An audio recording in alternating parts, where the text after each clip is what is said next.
રાજ્યભરમાં વરસાદી માહોલ જોવા મળી રહ્યો છે ત્યારે સુરતમાં સૌથી વધુ વરસાદ ખાબક્યો છે। જિલ્લા તેમજ ઉપરવાસમાં સતત પડી રહેલા વરસાદના કારણે ખાડીઓ ભયજનક સપાટીએ પહોંચી છે। ત્યારે કુંભારિયા ગામના પાદરફળિયામાં ખાડીના પાણી ભરાવાના શરૂ થયા છે।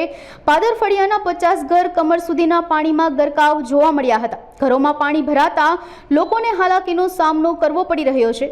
લાલુભાઈ વસંતભાઈ રાઠોડ, કુંભારિયા ગામ પાદરફળિયા। શું સમસ્યા છે? સમસ્યા પાણીની સમસ્યા છે।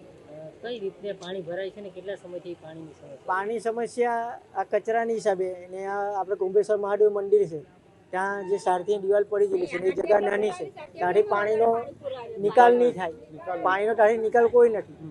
એસએમસી વાળા આપણે કચરો આમાંથી કેટલો કાઢ્યો એસએમસી વાળાએ પણ પાણી એ કચરો કાઢ્યો એ લોકો પણ જે કુંભેશ્વર મહાદેવ મંદિર છે એ સારથી દિવાલ પડી છે ત્યાંથી એ લોકો કચરો હટાવ્યો નથી। કેટલા દિવસથી પાણી ભરાયું? પાણી પર આજે 5મો દિવસ થઈ ગયો।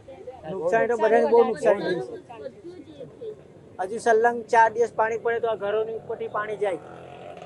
દર વર્ષે આ સમસ્યા થાય? દર વર્ષે સુવિધા કઈ નથી। 3 દિવસનું પાણી છે, કોઈને જમવાનું નથી, કઈ નથી।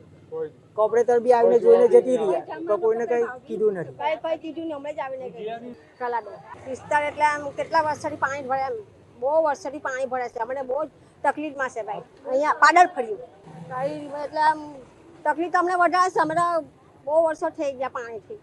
હવે અમને તકલીફ કેટલી છે કે અમે જ જાણીએ છીએ। અમારા રહેવાના કોઈ ઠેકાણા નહીં, ખાવાના કોઈ ઠેકાણા નહીં। અમારા કોઈના માંડા હાજા અમે કોઈના ઘરમાં થોડું રખાય છે તે તો અમે ક્યાં ભાઈ તમે નીકળો અમે જ કહેવાનું ને, અમને કોણ રાખે છે? કોઈ નહીં। આજે કેટલા વખતથી આવું છે। પાલિકા તરફથી કોઈ સહાય કરવામાં આવી?